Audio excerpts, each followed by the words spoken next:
Excuse me. Who are you? Rubius Hagrid, keeper of keys and grounds at Hogwarts. Of course, you'll know all about Hogwarts. Sorry, no. No?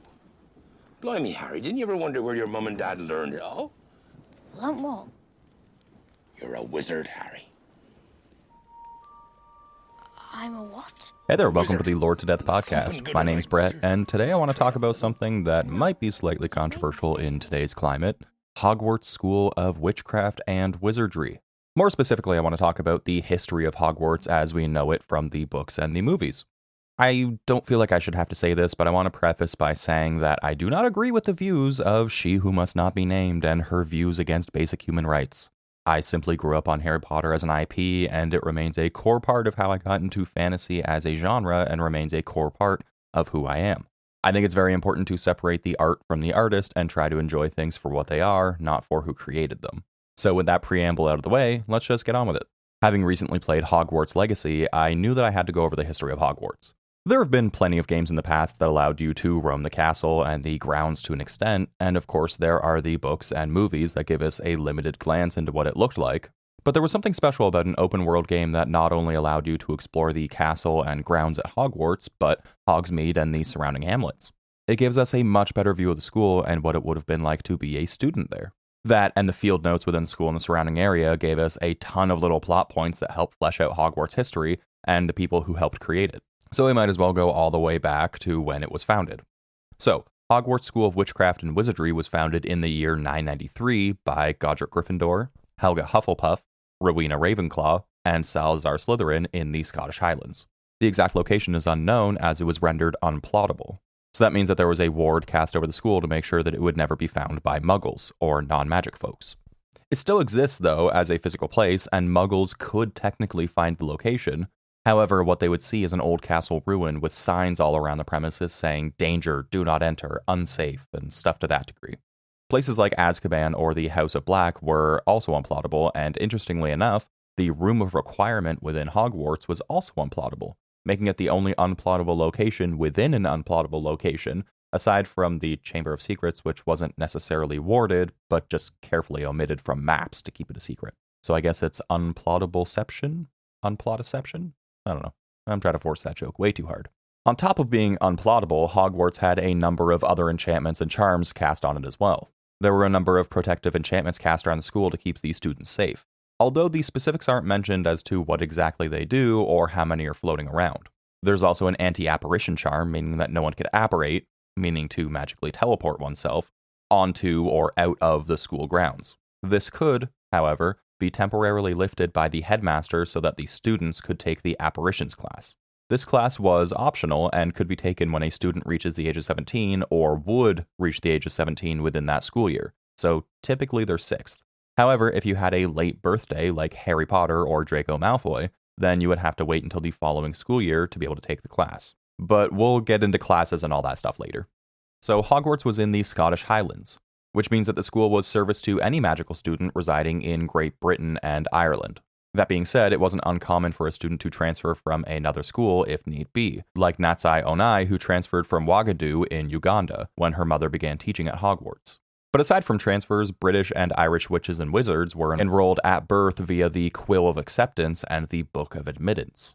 The magical quill and book were created by the founders and placed inside a locked portion of the headmaster's tower.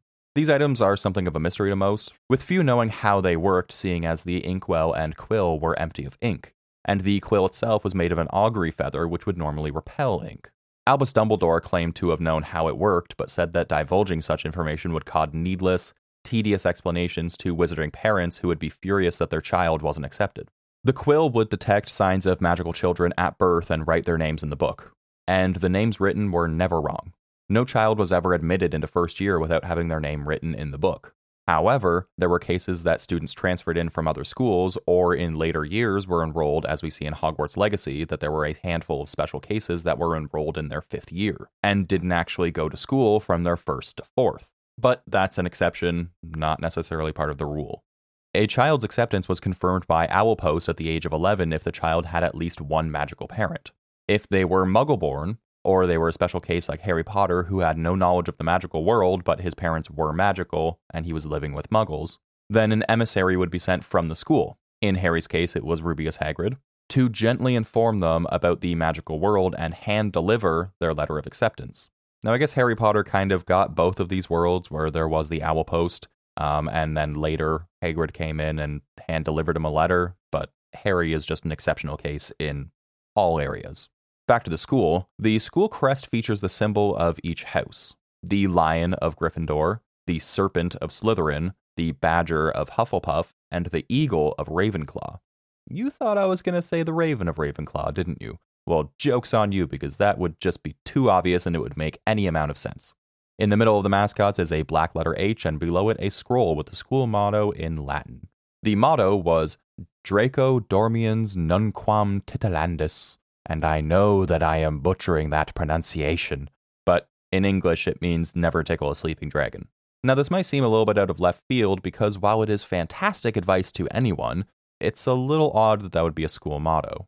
I think it's a magical play on the popular phrase, let sleeping dogs lie, and is sort of a cautionary tale for students to remember that while something is dormant, it is not a threat, and waking it up could cause more trouble than it's worth. Basically, stay in your lane and you won't get yourself and others hurt. You could also look at the Latin and surmise that each word relates to one of the founders, which is an alright theory, but it doesn't have any canonical roots, and nothing has really been divulged that would lead us to believe that it is anything other than pure speculation. There was also a school song, which was nonsensical in its own right. It seemed to poke fun at the students being empty-headed, full of dead flies and bits of fluff, and some of the headmasters didn't like it to be sung.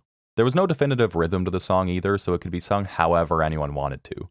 It was kind of an oddity, and it was more of a joke than anything else. But back to the founders, they cooperated and built the school in unity for a period of time. Shortly after its founding, however, Salazar Slytherin had a falling out with the other founders over blood purity. He believed that only pure-blood witches and wizards should be able to attend Hogwarts, while the others believed that any magical child, regardless of the circumstance of their birth, should be able to enroll. It was this falling out that caused Salazar Slytherin to leave the school, but not before creating the Chamber of Secrets, foretelling that only his heir would be able to open it when they arrived at the school, and they would unleash a terrible basilisk living inside to purge the school of all Muggle-born students.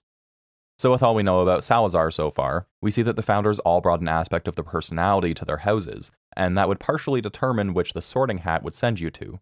But we'll get back to the Sorting Hat in a moment. Salazar of House Slytherin was wrought with sly and cunning. Godric of Gryffindor embodied bravery and chivalry. Rowena of Ravenclaw had intelligence and wit, and Helga of Hufflepuff had loyalty and fair play. Many of these personality traits overlap with each other, meaning that there's no quote-unquote right house for someone to be sorted into. Personal preference played a large part in the final decision on what house a student would be sorted into. The Sorting Hat was brought out at the opening banquet each year to determine which house each first year would be sorted into. The opening banquet is exactly what it sounds like. It is a massive feast in the Grand Hall after all the first years get sorted, and then they kind of go over the school rules for each year. But the Sorting Hat was a battered old hat, whose rips and tears and folds within the hat kind of formed eyes and a mouth. It was kind of visually upsetting, but the hat would speak to the students whose head it was on. It used legilimency to read one's thoughts in order to make a decision. Because it was reading a student's thoughts, personal preference was taken into account. We see this with Harry Potter not being sorted into Slytherin and being placed in Gryffindor instead. He has the qualities of a Slytherin and a Gryffindor student, and ultimately the Sorting Hat would have put him into Slytherin if he weren't praying and praying and praying that he wasn't put into Slytherin. But the overlap in house qualities, as mentioned before, means that Harry would have been a great fit for any house, really, and a lot of students would fit anywhere they wanted to be. Harry just saw how the Malfoys acted and didn't want to be sorted into the same house with the likes of Draco, who was in Slytherin. And speaking of Slytherin, it was Salazar who enchanted the Sorting Hat in the first place, being a particularly gifted legilimens. And if it wasn't entirely obvious, legilimency was the ability to read one's thoughts, and being particularly gifted in legilimency made you a legilimens. That word is so hard to say. So despite running the school together in unison for a number of years, none of the founders took the title of headmaster until they eventually passed away and the school was entrusted to the first headmaster in the 11th century. Unfortunately, I couldn't find any information about who this individual was, and it seems to be quite the mystery surrounding who they were and why they were entrusted as headmaster, but let's talk about what the position entailed. So the headmaster or headmistress was the one in charge at Hogwarts. They would have the final say on day-to-day functions at the school, and had the power to override any decision made by any other faculty member. They were also in control of the protective spells, which we went over briefly when we talked about apparition, which means that they could bring down the school's defenses and put them up as needed. At their side was the deputy headmaster or headmistress, who would assist the headmaster in their duties. In the event that the headmaster would take a leave of office due to death or dismissal, the deputy would take over until the Board of Governors elected a new one. And if anyone is interested in who all of the headmasters were, there was the first headmaster of Hogwarts in the early 11th century, who, again, we don't know anything about. There was Philidia Spore sometime before 1408, Edessa Secundenberg sometime before 1503, Fitherly Undercliff sometime before 1531, Vindictus Viridian, amazing name, sometime before 1703, Ambrose Swat sometime before 1704, Dillis Derwent from 1741 to 1768. There was an unidentified professor who was promoted to headmaster in the 1790s, Euphraxia Mole in 1876, Phineas Nigellus Black sometime in the late 19th century before 1926, Newton Scamander sometime in the 20th century, Armando Dippet sometime in the early 20th century to about 1956, Albus Dumbledore in 1956 to 1997, although he was suspended in 1993, later reinstated, assumed to have been sacked in 1996 after escaping a ministry attempt to arrest him, and then reinstated that year. That is so confusing. In 1993, when he was suspended, Minerva McGonagall acted as headmaster for a time. During the event in 1996, Dolores Umbridge was the headmistress. Although interesting to note, although she was proclaimed headmistress, she was not acknowledged as such by the headmaster's office, which shut her out for the remainder of the year. In addition, her portrait doesn't hang in the headmaster's office along with all of the previous headmasters. And then Minerva McGonagall, again, in 1997, after the death of Albus Dumbledore. And then later in 1997, it was Severus Snape for a year.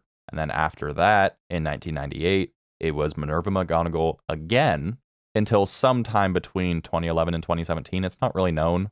As far as we know, she is still the headmistress. Below the headmaster, there was an abundance of very talented witches and wizards that made up the staff of teachers, just like any other school that you or I might know about. And as a student, you would be awarded a grade by your teachers upon completion of a class that determined if you passed or failed. Also similar to our modern school systems, there was a list of compulsory and elective classes that a student could tailor to what they wanted to do after their time with Hogwarts. And similarly, again, to help with that, some teachers would act as counselors to help determine a student's path and advise which classes they should take in order to be whatever they want to be in their life after Hogwarts. So as far as we know, the core classes typically included astronomy, charms, defense against the dark arts, flying, herbology, history of magic, muggle studies, potions, and transfiguration. So you would have to take these courses for the first 2 years. And then in the third year, you could start adding electives such as arithmancy, care of magical creatures, divination, muggle studies, which was actually a core class in the 1997 to 1998 school year, and the study of ancient runes. And then in their fifth year, students would be allowed to take the OWLs, or ordinary wizarding levels, which determined whether you could take certain classes in your sixth year, such as advanced arithmancy studies, alchemy, ancient studies, and apparition. If a student achieved the outstanding or exceeds expectations grade, then they could take the NEWTs, or nastily exhausting wizarding tests, to be able to take even more advanced classes in their seventh year, which would come from the same list as the prior, again, depending on what they wanted to do after their time at Hogwarts. The unfortunate thing about these electives in the later years is that they were based on demand, which means that if you were dying to take alchemy, but for some reason it was only you and maybe a couple other students who wanted to take the class, it wouldn't be run and you wouldn't be able to take alchemy. So for all of these classes, regardless if they were compulsory or elective, all students would have to take an exam at the end of the school year to determine whether they passed or failed said class. The exam would typically be one culminating act that showed one's competence within the subject. For example, in 1992, during Harry Potter's first year, the students in Professor Flitwick's Charms class had to attribute an animation to an otherwise inanimate object. These students had to make a pineapple dance across Flitwick's desk. Or in the same year, Professor Snape had the Potions class brew a forgetfulness potion. This was kind of a stab at the students for not remembering anything, and it was one of the cruel jokes that Snape kind of played on the students. But then there were more typical exams that we would have done, like in the 1995 year, Harry's fourth year. They had an exam to test their knowledge on the Goblin Rebellions for the History of Magic exam, which was a written exam. And on top of the core and elective classes, there were also extracurricular classes that one could take, such as art, ghoul studies, magical theory, muggle art, Muggle music, and xylomancy. And with extracurriculars came clubs for basically every class, like Charms Club and Dueling Clubs, and clubs for different kinds of animals like dragons, sphinxes, and hippogriffs. And there was even an orchestra and a frog choir that you could be a part of. I particularly find the frog choir quite fascinating because instead of using instruments or having any sort of baritone, it was just everyone holding a massive frog, and the frog would just like occasionally belch and make that kind of baritone sound. It was pretty sweet. We see this with the song Bubble Bubble Toil and Trouble in one of the movies. It's pretty sweet. And who doesn't want like a 20-pound frog? That seems so sick. And then, of course, students could also engage in Quidditch, the wizarding sport played on flying broomsticks. The sport was very popular among witches and wizards, so of course they had to include it, just like any school would include a football team, maybe a soccer team, something like that. Each house had their own Quidditch team, and the team consisted of 7 members. So while being on the team was very exclusive, whenever there was a game on, every student would basically go down to the Quidditch pitch and watch the game. But there is a whole wide weird history with Quidditch, and it's way too much to go over in its entirety. But Quidditch was a very integral part of Hogwarts as it increased morale and gave students something to do outside of their schoolwork. So outside of their classes and extracurriculars, students were allowed to go home for a certain holiday such as Christmas or Easter. Although students could choose to instead stay at the school and would be treated to a holiday feast to share with their students and other faculty who were still there.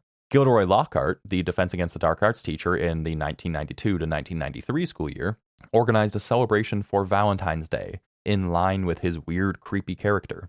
For reasons that should be relatively obvious, the tradition was not continued when he left the following year. Students could also visit Hogsmeade, a local village outside of Hogwarts that students 3rd year and above were allowed to visit on holidays or weekends. There were shops aplenty such as Zonko's Joke Shop or Gladrag's Wizardwear, and a couple pubs as well where the students could go grab a butterbeer and a bite to eat. Just outside of Hogsmeade, there was also Hogsmeade Station, where the students would arrive and leave by train at the beginning and end of the school year on their journey to or from platform 9 3/4. But during the weekday and during class, students had homework just like we do, and there were plenty of areas around the school where students could do their schoolwork outside of the classroom.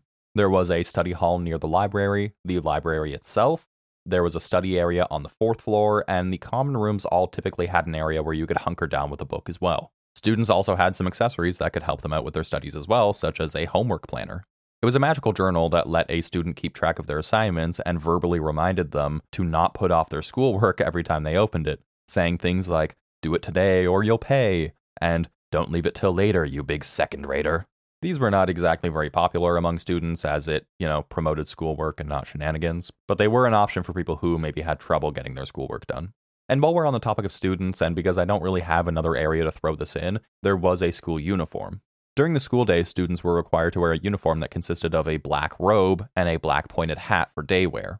In the movies, we often see this fashioned with black dress pants and shoes with a white dress shirt and tie underneath a vest or a sweater. The robes often had the student's house insignia on the left chest, and the inside material was the main color of the house: red for Gryffindor, green for Slytherin, yellow for Hufflepuff, and blue for Ravenclaw. But outside of the school day, the students could wear whatever they wanted. Alright, so enough about the students, let's get back into some of the history. So about 300 years after the school was founded in 1294, the Triwizard Tournament was established. It was a magical tournament between the 3 largest wizarding schools of Europe: Hogwarts of Scotland, Durmstrang, which was somewhere in the far north of Europe, presumably in Russia from their accents in the movies, who accepted students as far down as Bulgaria, and the Beauxbatons of the French Pyrenees, who accepted students as far as Spain, Portugal, and the Netherlands, to name a few. The tournament had one representative, or champion, from each school who would compete in a number of extremely hazardous tasks for a chance to win the Triwizard Cup and a monetary prize. It ran for several hundred years until it was discontinued in 1792 because of the high death toll. It turns out that killing your students is typically frowned upon, even amongst wizards. In 1994, however, the tournament was revived with more restrictions in place to attempt to stop potential deaths. One of the restrictions is that the student had to be over 17, which, of course, we know that Harry Potter circumvented in his 4th year, and unfortunately, the student Cedric Diggory still perished during the tournament, albeit from non-tournament related shenanigans involving a Dark Lord, and the tournament had not been held since. Probably for the best. Killing kids is bad, okay? So nothing really groundbreaking happened during this period between when the Triwizard Tournament was created up until the 1700s. And that was when they decided that the plumbing at Hogwarts needed to be updated, and they decided to build an elaborate plumbing system that included putting bathrooms in the school. Now, what did they do before that point? I'm not really sure, and I don't really want to find out, but I'm sure it's not hard to take a squat and vanish a poo from the floor as a wizard. Anyways, there was a girls' lavatory that was to be installed where the secret entrance to the Chamber of Secrets was. One of Salazar Slytherin's ancestors, Corvinus Gaunt, amazing name by the way, who was a student at the time, knew where the entrance was and how to open it. At that time, it consisted of a concealed trapdoor and a series of magical tunnels instead of the giant sewage pipe that we see in the movies. Corvinus was responsible for secretly protecting the entrance and concealed it behind the plumbing in the sinks, requiring it to be opened by Parseltongue, and then leading down a giant sewage pipe that led down into the Chamber of Secrets, as we see in the second movie. And how could we talk about all of this history without talking about Hogwarts' resident poltergeist, Peeves? Peeves' origins are relatively mysterious, and he kind of came with the school. He wasn't someone who died on the grounds and became a ghost like Moaning Myrtle, he was just kind of there. It's thought that Peeves is a manifestation of the students' mischief, and that having so many young people around caused a poltergeist to appear. Being such, Peeves was a trickster. Much like Fred and George Weasley, he liked to cause havoc and was the cause of several stress-induced leaves by staff, and had a habit of specifically picking on caretakers. In 1876, a caretaker by the name of Rancorous Carp devised an elaborate trap in an effort to remove Peeves from Hogwarts. The trap consisted of several weapons such as cutlasses, crossbows, a blunderbuss, and even a small cannon, which were placed under a large bell jar enchanted with a myriad of containment charms. The intent was to keep Peeves at gunpoint to prevent him from escaping. Now, it did work initially, and the Geist was trapped, but much to the disappointment of Carp, he managed to break free and assaulted the school with the weapons that were meant to keep him under control. Peeves literally held the entire school hostage for 3 days before the headmistress, Euphraxia Mole, came to an agreement with Peeves. He was allowed to swim in the boys' toilet once a week, he was able to take stale bread and throw it at people, and he had a custom hat made for him in exchange for his surrender. Carp, fearing that Peeves would continue to haunt him and seek retribution for attempting to take the Geist captive, resigned from his post as caretaker shortly after the incident. Outside of the caretakers and the staff, Peeves would just kind of float around, especially by the boys' washrooms, and just harass students. He would sing songs and riddles at them and just annoy the absolute hell out of people. But, despite all of his mischief, Peeves took part in defending the castle in 1998 during the Battle of Hogwarts, where the Dark Lord Voldemort infiltrated the grounds with his gang of Death Eaters in a violent campaign to rid the world of those who were not pure of blood. During the battle, Peeves would pick up and throw objects at the Death Eaters and distract them while the wizards could take care of them. After the battle, Peeves flew amongst the survivors and sang songs of victory before returning to his mischievous ways. Along with Peeves, there were plenty of other ghosts floating around Hogwarts, although they were ghosts of actual people, whereas, aforementioned, Peeves was seemingly created out of thin air. Each house had its own ghost, in fact. Gryffindor had Nearly Headless Nick, Hufflepuff the Fat Friar, Ravenclaw the Grey Lady, and Slytherin the Bloody Baron. These ghosts have enough story around them to do a whole episode on, so I won't go too much into detail other than that most of the ghosts were friendly towards student and staff, and quite helpful. I think the other most notable ghost was kind of mentioned before, Moaning Myrtle, who was a student at Hogwarts who, when she died, returned to the school in perpetuity with the goal of haunting her arch-rival, Olive Hornby, although she didn't do much other than sob and sulk around the girls' lavatory where the entrance to the Chamber of Secrets was hidden. And if she hadn't been there, they might not have ever found it. Among all this, you have the events of Hogwarts Legacy in the late 1800s, which has caused a little bit of a spark of debate on whether it's actual canon in the universe. Whether it's canon or not, nothing much of consequence happened in the game that we really know of. There was a new form of ancient magic that was introduced that was never brought up after that, and there was another concealed room revealed under Hogwarts, the map room, and there was a battle underneath Hogwarts between the wizarding staff, some students, against goblins. So I feel like the events of Hogwarts Legacy, along with the events of Harry Potter, which took place in the 1990s, that covered the Second Wizarding Wars and the Battle of Hogwarts against Voldemort and his cronies, as we kind of mentioned before, I think really deserve their own episodes. And I feel like it would be a little bit of a waste going over them here, as this is more about Hogwarts and less about an individual. And that honestly about covers everything from its conception to day-to-day life at Hogwarts. The school, in modern times and up to this day, as we kind of mentioned before, is currently under the care of Minerva McGonagall as far as we know. And outside of potential controversies, I would love to hear what you think. Do you think that Hogwarts would have been an interesting place to be a student at? And how do you think it would differ from other schools like those in Europe or the US? You can find us online at Lord to Death on your favorite social media or podcast websites. Until then, make sure that you love everyone regardless of their story, unless they're a bigot. Remember to throw popcorn at your local turf, and I'll talk your ear off next time. See ya.